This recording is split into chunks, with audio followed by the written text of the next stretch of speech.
Hi guys, in this video I'm gonna show you how to publish your Google form.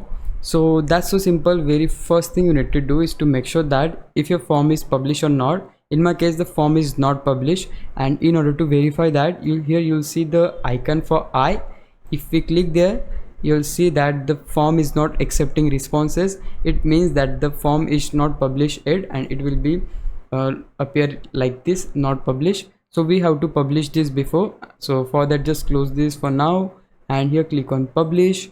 Now here you need to manage this and set this on anyone with the link if it is set it on restricted. So just click on anyone with the link, and also if you wanna allow people to edit your form, you can just set this on anyone with the link, but it is not recommended. Just to accept the responses, we need to set this on anyone with the link. Once you do that, just click on done, and let's click on publish. Now you can see the form is published, and if we click on this preview button, you can see that it is published. In order to get the form link, click on copy responder link, and here you'll see the link of the form. So you can just copy it, and in order to make this short, you can just click on shorten URL, and the URL will get short, and you can just use it more conveniently.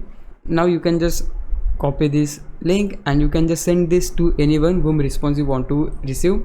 But yeah, that's it. This is how you can publish form in Google Forms. If you found this video helpful, please leave a like, consider subscribing my YouTube channel. I'll meet you in the next one. Bye bye.